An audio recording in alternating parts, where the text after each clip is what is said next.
Hey guys, welcome back to my channel. आप सुन रहे थे मेरे साथ love you Zindagi. Love you Zindagi भाग 38।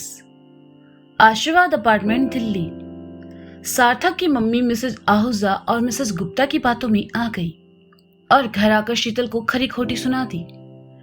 पहली बार दोनों में कहा सुनी हुई थी और शीतल अपने कमरे में चली आई। कमरे में आकर शीतल बिस्तर पर बैठकर सोच में डूब गई। आज से पहले सार्थक की मम्मी ने उसके साथ ऐसा बर्ताव तो बिल्कुल नहीं किया था। उल्टा कभी कभार शीतल की साइड लेकर वे सार्थक को ही डांट दिया करती थी। शीतल का मन भारी होने लगा। उसके और सार्थक के बीच सब ठीक हुआ था, ये नई परेशानी उसकी जिंदगी में आ गई। शीतल ने जब माफी मांगने से इनकार कर दिया तो मिसेस शर्मा का गुस्सा और बढ़ गया और वे भी अपने कमरे में चली गई। मिसेस आहूजा और गुप्ता ने जो चिंगारी लगाई थी वो अब भड़क कर आग बन चुकी थी। शाम में सार्थक जल्दी घर चला आया। सार्थक ने हॉल में आकर अपना बैग रखा ही था कि मिसेस शर्मा आते ही उसे सुनाने लगी। मम्मी, शीतल ऐसी नहीं है। वो किसी को उल्टे जवाब देना तो दूर, किसी से इस तरह करती। आपको जरूर कोई गलतफहमी हुई है।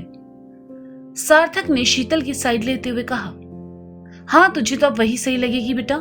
माँ की बात तो तुझे गलत लगेगी। बीवी का पल्लू जो पकड़ रखा है तुमने, लेकिन मैं ऐसी वैसी कोई बात बर्दाश्त नहीं करूंगी। उसने सोसाइटी की औरतों से बदतमीजी की है। जब मैंने माफी मांगने को कहा तो उसने मुझसे भी। बस यही दिन देखने के लिए तो मैंने तेरी शादी उससे की थी। मिसेस शर्मा ने पहले गुस्से में और फिर थोड़ा भावुक होकर कहा, मम्मी, ऐसा कुछ भी नहीं है। आप खामखा बात को बढ़ा रही हो। से बात करता हूँ। सार्थक ने मिसेस शर्मा को समझाते हुए कहा, मैं बात को बढ़ा रही हूं। तू ना बीवी के प्यार में अंधा हो गया है, इसलिए तुझे कुछ दिखाई नहीं दे रहा। इसलिए तुझे अपनी माँ की बात भी झूठ लग रही है। मिसेस शर्मा ने आंसू बहाते हुए कहा, मम्मी सुनिए मेरी बात। मैं शीतल को समझाता हूँ। आप यही चाहती है ना वो माफी मांगे, तो ठीक है, वो आपसे माफी मांग लेगी। सार्थक ने मिसेस शर्मा को समझाते हुए कहा, सिर्फ मुझसे ही नहीं, सोसाइटी की औरतों से भी मांगेगी जिनके साथ उसने बदतमीजी की है। आज तक अपार्टमेंट में किसी की हिम्मत नहीं हुई मुझे रोककर बात सुनाने की, पर आज पहली बार हुआ कि मेरी बहू की वजह से। जब तक शीतल उनसे माफी नहीं मांगेगी मैं उसे माफ नहीं करने वाली। सार्थक की मम्मी ने आंसू पोंछते हुए कहा और अपने कमरे में चली आई। उनकी बातें सुनकर सार्थक परेशान हो गया। उसने अपनी टाई को थोड़ा लूज किया और अपने कमरे की ओर बढ़ गया। सार्थक कमरे में आया, देखा शीतल बिस्तर की बेडशीट सही कर रही थी। सार्थक को देखकर शीतल उसके पास चली आई। वह कुछ कहती इससे पहले ही सार्थक ने कहा, शीतल, तुम्हारा और मम्मी का झगड़ा हुआ है क्या? झगड़ा नहीं सार्थक, पता नहीं आज सुबह से ही माँ मेरे साथ अजीब बर्ताव कर रही है। न ठीक से बात कर रही है, ना ही उन्होंने मुझसे गलत तरीके से बात की और मुझ पर चिल्लाई भी। शीतल ने कहा, शीतल, हो सकता है तुमसे अनजाने में कोई गलती हुई हो जिसकी वजह से मम्मी हर्ट हो। सार्थक ने कहा, नहीं सार्थक, ऐसा कुछ भी नहीं है। कल रात तो सब ठीक था जब हम वापस आए थे, फिर सुबह भी सब ठीक था। उसके बाद माँ बाहर गई और जब वापस आई तो काफी गुस्से में थी। शीतल ने कहा, मम्मी कह रही थी कि तुमने अपार्टमेंट की औरतों से बदतमीजी की, उन्हें गलत बोला, इसलिए मम्मी तुमसे नाराज है। सार्थक ने कहा, ओह, तो ये सारी आग मिसेस आहूजा और गुप्ता ने लगाई है। उन्हें तो मैं। कहते हुए शीतल जैसे ही दरवाजे की तरफ जाने लगी, सार्थक ने उसका हाथ पकड़कर उसे रोक लिया और वापस अपने सामने करके कहा, शीतल, मेरी बात सुनो। तुम्हें किसी से कुछ कहने की जरूरत नहीं है। तुम बस जाकर मम्मी और उन दोनों से माफी मांग लो। माफी? किस बात की माफी? सार्थक, जब मैंने कुछ किया ही नहीं है। वो मिसेस आहूजा और गुप्ता तो है ही ऐसी, दिन भर दूसरों के बारे में बात करती रहती है और लोगों के घर में क्या चल रहा है इसमें दिलचस्पी दिखाती रहती है। अगर मैंने उन्हें कुछ कहा भी है तो बहुत सही कहा है। वो लोग डिजर्व करते हैं। मैं उनसे कोई माफी नहीं मांगने वाली। शीतल ने थोड़ा गुस्से से कहा, शीतल, खामखा बात को बढ़ाओ मत यार। सिर्फ एक सॉरी बोलना है।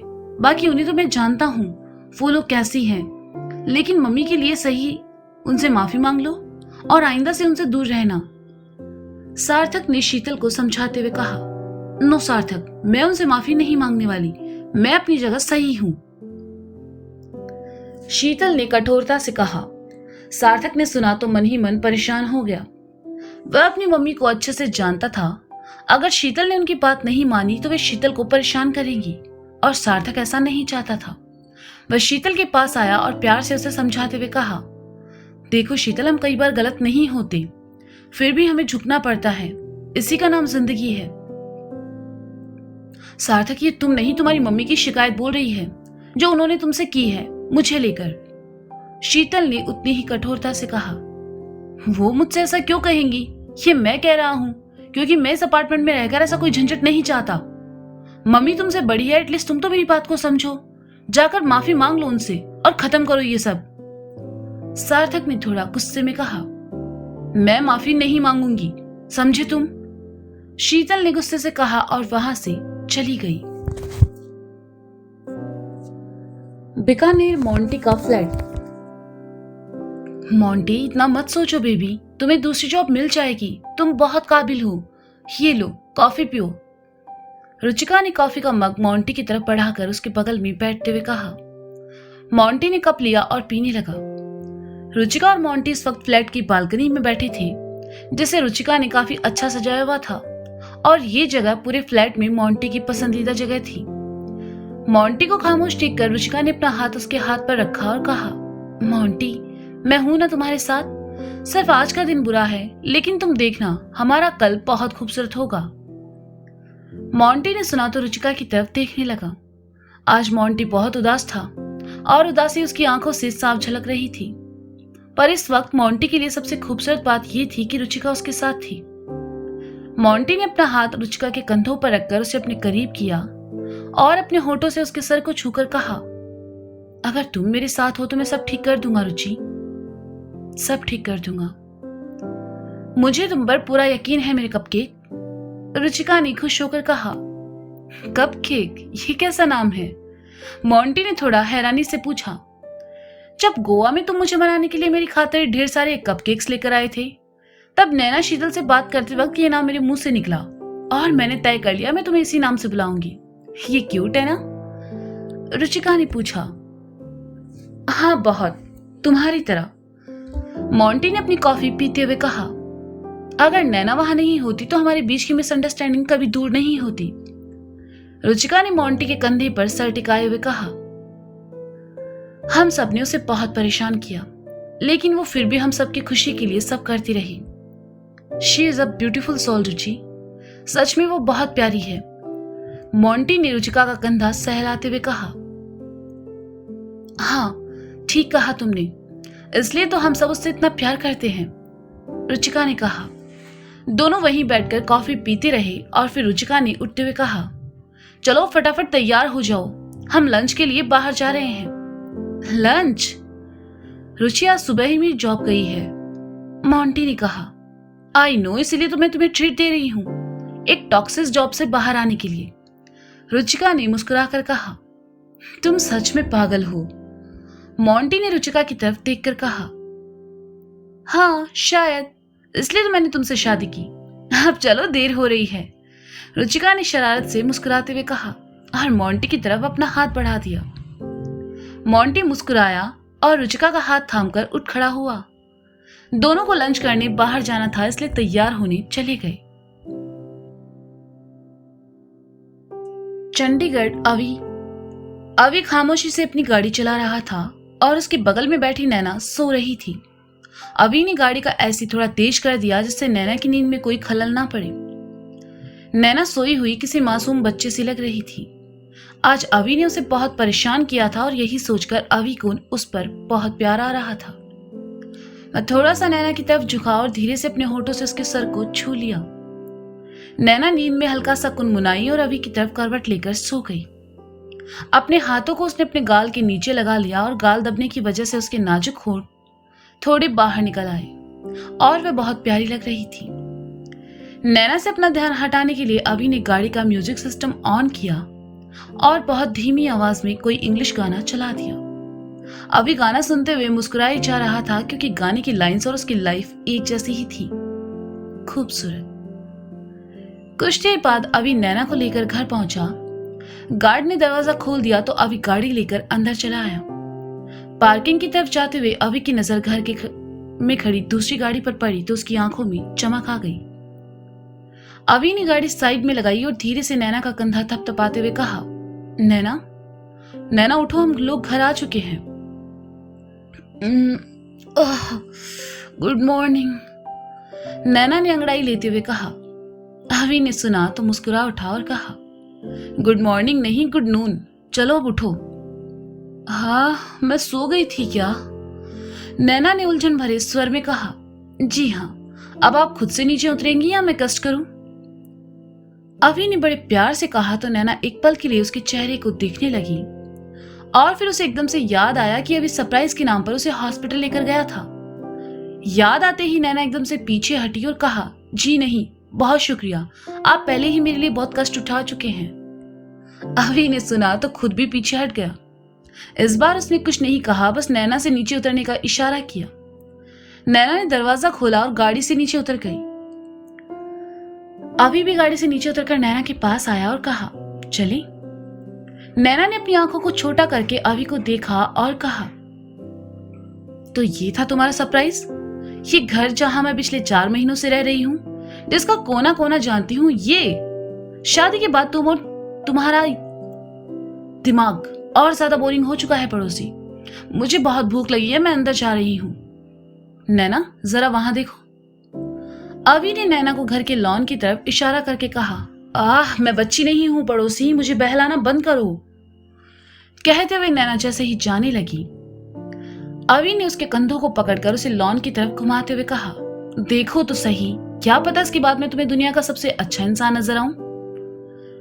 नैना ने जैसे ही सामने देखा उसका दिल धड़क उठा, गला भर आया और आंखों में तुरंत खुशी के आंसू मिलाने लगे। नैना से कुछ ही दूर लॉन में खड़े नैना के पापा विपिन जी खड़े थे, साथ में सौंदर्या जी और आराधना जी भी थी और तीनों हंस मुस्कुरा रहे थे। लेकिन नैना को तो बस वहां अपने डैड दिखाई दिए। उसने बहुत मुश्किल से अपनी आंखों में आए आंसुओं को रोका। नैना को खामोश देखकर अभी ने धीरे से कहा, कैसा लगा सरप्राइज? नैना ने नम आंखों से अभी को देखा तो अभी नैना के दिल का हाल समझ गया और पलके झपकाकर नैना को विपिन जी के पास जाने का इशारा किया। नैना दौड़कर विपिन जी के पास आई और कुछ दूर उनसे खड़ी हो गई।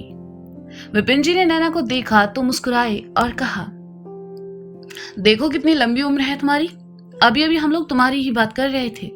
कैसी हो नैना? ससुराल आकर अपने डैड को तो भूल गई है ना? विपिन जी ने जैसे ही कहा, नैना खुद को रोक नहीं पाई। उसकी आंखों में ठहरे आंसू बह गए और वह सुबकते हुए पलट गई। अरे ये क्या बेटा जी, ऐसा नहीं करते। विपिन जी ने नैना के पास आकर उसे पीछे से हक करते हुए कहा। नैना ने अपनी आंखें बंद कर ली और दांत भींच लिए। कहने को नैना बहुत स्ट्रांग थी, लेकिन उसकी जिंदगी में सिर्फ चंद लोग थे जिनके सामने नैना अपनी भावनाओं को नहीं रोक पाती थी। आराधना ने देखा तो उसकी भी आंखें नम हो गई। दोनों नैना से पूरे 3 महीने बाद मिल रहे थे और शादी के बाद नैना सिर्फ उनसे एक बार मिलने गई थी, वो भी 2 दिन के लिए। सौंदर्या जी ने आराधना को भावुक होते देखा तो उनके कंधे पर हाथ रखकर अपनी पलकें झपकाई। नैना ने खुद को नॉर्मल किया और पलटकर विपिन जी के हाथों को अपने हाथों में थामकर सुबकते हुए कहने लगी, इन दिनों मैंने आपको बहुत मिस किया डैड। मेरा दिल कर रहा था मैं आपके पास चली आऊं। आप मुझे एक टाइट हग करो और सब ठीक हो जाए, वैसे ही जैसे जादू की कहानियों में होता है। तुमने दिल से याद किया और तुम्हारे डैड आ गए। यहाँ आओ। विपिन जी ने अपने हाथों को फैलाकर कहा तो नैना उनके सीने से आ लगी और अपनी आंखें बंद कर ली। इस वक्त नैना को वैसा ही महसूस हो रहा था जैसे किसी मरते हुए इंसान को उम्मीद मिलना। वह काफी देर तक विपिन जी के गले लगे रही। दूर खड़े अभी ने देखा तो उनकी ओर चला आया। उसने आकर आराधना के पैर छूकर कहा, कैसी हैं आप? मैं ठीक हूं बेटा, आप कैसे हो? आराधना ने बड़े प्यार से अभी के गाल को छूकर कहा, मैं बिल्कुल ठीक हूं। मुझे अच्छा लगा आप और पापा मेरे कहने से यहाँ आए। नैना आप लोगों को बहुत मिस कर रही थी। अभी ने कहा, तो ये सब तुम्हारा प्लान था? सौंदर्या ने शरारत से कहा। अभी ने मुस्कुराकर पलकें झपका दी तो सौंदर्या जी ने आराधना से कहा, देख रही हैं आप हमारे बच्चे कितने बड़े हो गए हैं, इन्हें किसी की नजर ना लगे। आराधना ने मुस्कुराकर कहा, ये लड़का अपनी नैना के लिए तो कुछ भी करेगा, बदल गया है इसके प्यार में। सौंदर्या जी ने कहा तो अभी शर्मा गया और कहा, मैं पापा से मिलकर आता हूँ। आराधना और सौंदर्या दोनों ही मुस्कुरा उठी। अभी विपिन जी और नैना के पास आया। नैना को अभी के वहां होने का एहसास हुआ तो उसे याद आया कि अभी जिस सरप्राइज की बात कर रहा था वो विपिन जी ही थे। वह विपिन जी से दूर हटी और सबके सामने अभी को गले लगाते हुए कहा, थैंक यू सो मच। तुम इस दुनिया के सबसे अच्छे इंसान हो पड़ोसी। विपिन जी, सौंदर्या और आराधना ने देखा तो तीनों ने मुस्कुराते हुए अपनी नजरें घुमा ली। तो वहीं अभी शर्म और खुशी से झेप गया। तो दोस्तों ये था लव इज जिंदगी भाग 38। इसका अगला भाग आप जल्द ही सुनेंगे मेरे साथ। तब तक के लिए शुक्रिया, बाय बाय, अपना ख्याल रखिए और हाँ, सुनते रहें लव इज जिंदगी सीजन 2 मेरे साथ। Bye bye.